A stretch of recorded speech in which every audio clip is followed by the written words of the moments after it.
et bienvenue sur les petites infos de Nat. Je m'appelle Nathalie Martin, je suis entrepreneur depuis 13 ans. J'accompagne les porteurs de projets dans la création de leur activité. Aujourd'hui, je te parle résolution. Tu vas me dire pourquoi elle nous parle de résolution. Tout simplement que nous sommes en fin d'année et généralement tout le monde se pose la question quelle résolution je vais prendre pour l'année prochaine.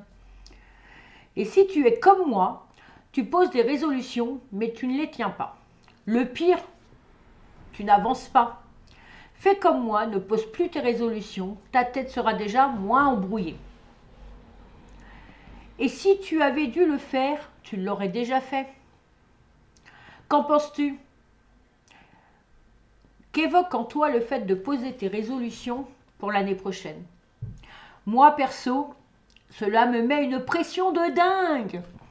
Tu ressens le stress de devoir accomplir les choses par obligation et non par envie. As-tu remarqué quand tu prévois quelque chose à l'avance, tu es obligé d'annuler, car tu as toujours quelque chose qui tombe et qui t'empêche d'atteindre tes bonnes résolutions que tu as prises. En business, c'est pareil. Les résolutions se transforment en objectifs et on entend toujours « pose tes objectifs ».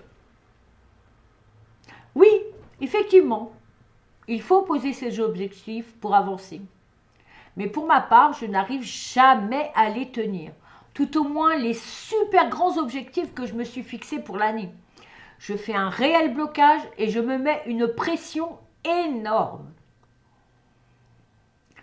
J'ai donc pris le pli de poser des petits objectifs qui sont réalisables.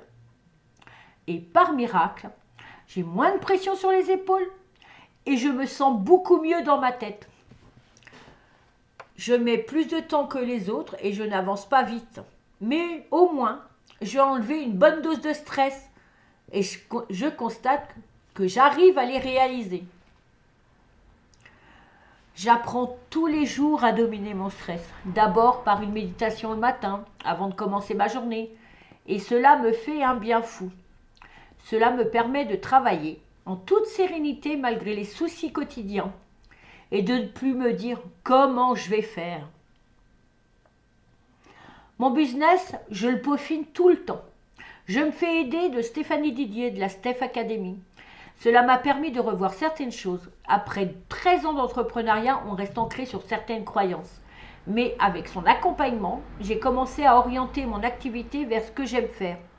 L'accompagnement des entrepreneurs. Et je me rends compte que je kiffe cela. Les prestations sont variées. Je rencontre plein de gens de différents domaines d'activité. Certes, ce n'est pas encore parfait, mais j'ai évolué. Et j'ai fait évoluer mon business à mon rythme. Et je continue de le faire. Alors, plutôt que de te poser des bonnes questions, et surtout de poser des bonnes résolutions pour l'année prochaine, pose-toi de tout petits objectifs qui sont réalisables et qui te permettent d'avancer à ton rythme et surtout que tu es sûr de les mettre en place. Cet épisode est terminé. Merci de m'avoir écouté. Si cela t'a plu, n'oublie pas de t'abonner ou de partager ce podcast. On se retrouve pour un prochain épisode. Ciao!